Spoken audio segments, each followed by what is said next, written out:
এক বনে এক পাজি শিয়াল বাস করত। পাজি শিয়ালের স্বভাব ছিল বনের পশুদের সাথে বন্ধুত্ব করে তাদের শিকার করে খাওয়া।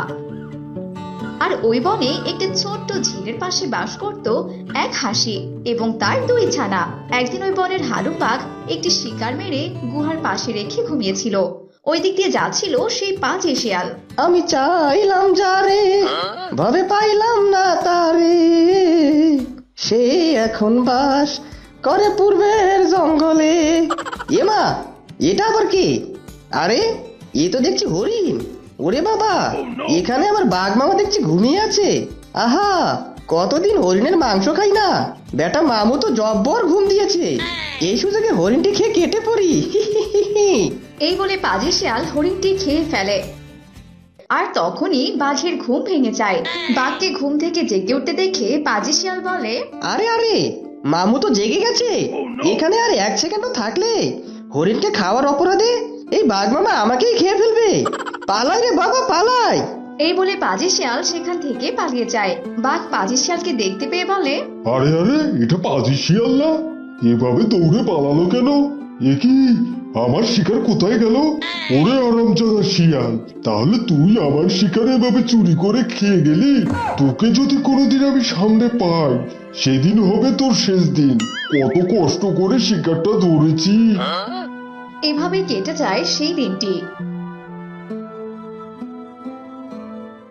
আরে ধুর, এভাবে পায়ের উপর পা তুলে বসে থাকলে কি চলবে? পেট তো ভরাতে হবে। আশেপাশে তো শিকারের ছিটে ফোটাও দেখছি না। ওই তো সামনে একটা ঝিল দেখা যাচ্ছে। যাই, ঝিলে যদি কোনো মাছ ধরতে পারি তাহলে পেটের ইঁদুরটা অন্তত থামবে। এই বলে পাজি শিয়াল ঝিলের কাছে যায়।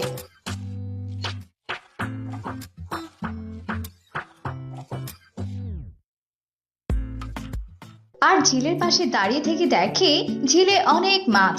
এখানে তো দেখছি অনেক মাছ, কিন্তু শালার এই মাছগুলো আমি ধরবো কি করে? এভাবে কতক্ষণ মুখটা পানির মধ্যে ধরে রাখবো? আরে ধুর, আমার দ্বারা মনে হচ্ছে সম্ভবই না। আরে ঝিলের মধ্যে ওরা কারা? ওগুলো তো দেখছি হাঁস, আবার দুটো ছানাও দেখতে পাচ্ছি। ওই দেখ, কি সুন্দর মনের সুখে মাছ ধরে খাচ্ছে। আবার ছানাদেরও দেখি ধরে ধরে দিচ্ছে।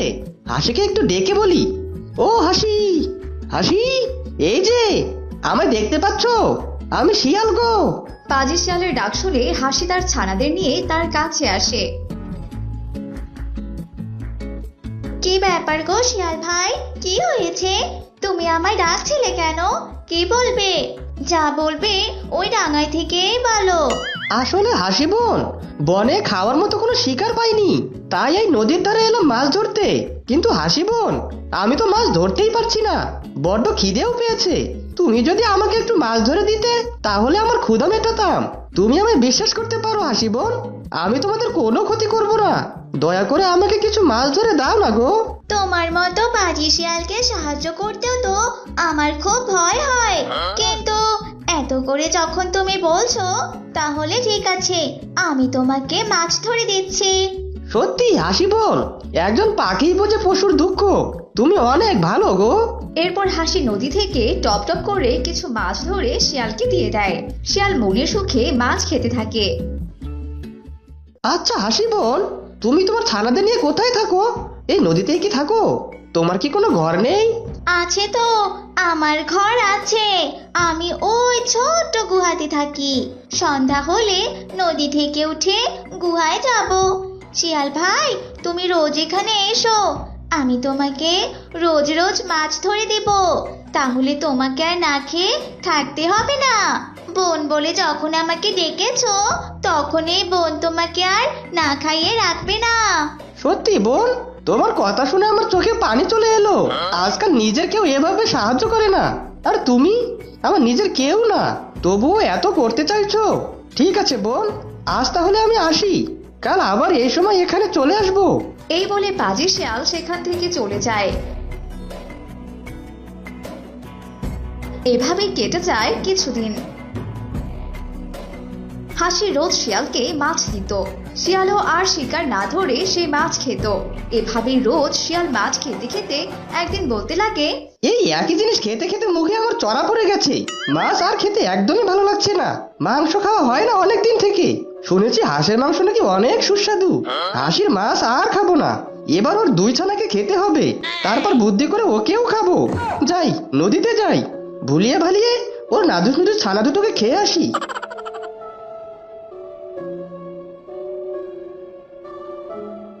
কি ব্যাপার, আজ তো দেখছি হাসি নেই। ভালোই হলো, ওর ছানা দুটো তো আছে। এই যে সোনামণিরা, তোমার মা কোথায় গিয়েছে? আমি তোমাদেরকে আমার বাড়িতে নিয়ে যেতে এসেছি। আজ আমার জন্মদিন। জন্মদিনের অনুষ্ঠানে আমার অতি আদরের ভাগ্নিরা না থাকলে কি চলে? তাই তোমাদের নিতে এলাম। কিন্তু মামা, মা তো নেই। মা এলে না হয় তারপর যাবো। তুমি একটু অপেক্ষা করো কেমন? আমার মা এক্ষুনি চলে আসবে। তোমার জন্মদিনে খালি হাতে তো আর যেতে পারি না। ওরে বদমাস ছানা, মাকে ছাড়া যাবি না? আরে সোনামণিরা, তোমার মা আসতে আসতে আমরা না হয় এই ডাঙায় বসে একটু খেলা করি, কি বলো তোমরা? আচ্ছা আচ্ছা, ঠিক আছে মামা, ঠিক আছে, আমরা আসছি। চল বোন চল, মামার সাথে গিয়ে খেলা করি। এই বলে দুই ছানা নদী থেকে ডাঙায় উঠে আসে। ইহিহি, এসেছো, এসো এসো, আমরা খেলা করি, তবে খাওয়া খাওয়া খেলা। সে কি খাওয়া খাওয়া খেলা? সেটা আবার কি? তবে কি মামা, তুমি আমাদেরকে খেতে চাইছো? বাহ, তোদের মাথায় তো দেখছি অনেক বুদ্ধি। মাছের মাথা খেয়ে খেয়ে এই বুদ্ধি গজিয়েছিস বুঝি? হ্যাঁ হ্যাঁ, আমি এখন তোদের দুজনকেই খাবো। এই বলে পাজি শিয়াল হাঁসের দুই ছানাকে খেয়ে ফেলে। আর এসব হাসি নদীর মাঝখান থেকে দেখতে পায়। পাজি শিয়াল কোথাকার, আমার ছানাদের তুই এইভাবে খেয়ে ফেললি? তোর আর কখনোই ভালো হবে না। ঠিক এভাবেই তোর মৃত্যু হবে। এসব বলে হাসি কান্না করতে থাকে। আর শিয়াল দুই ছানাকে খেয়ে নাচতে নাচতে বনের ভেতরে যেতে থাকে। আর তখনই তার সামনে বাঘ চলে আসে। ওরে হারামজাদা, সেই দিন তুই আমার শিকার চুরি করে খেয়ে পালিয়েছিস, আজ কি করে পালাবি শয়তান? আমার শিকার খাওয়া, দাঁড়া দেখাচ্ছি মজাটা। ওরে বাপরে, এই বাঘ তো আমাকে আজ তো চিবিয়ে খাবে। সময় থাকতে এখনই পালাই রে বাবা। চাচা, আপন জীবন বাঁচা। এই বলে পাজি শিয়াল সেখান থেকে পালাতে থাকে। কিন্তু বাঘের সাথে সে কিছুতেই দৌড়াতে পারে না। এক সময় বাঘ তাকে ধরে ফেলে আর তাকে মেরে খেয়ে ফেলে।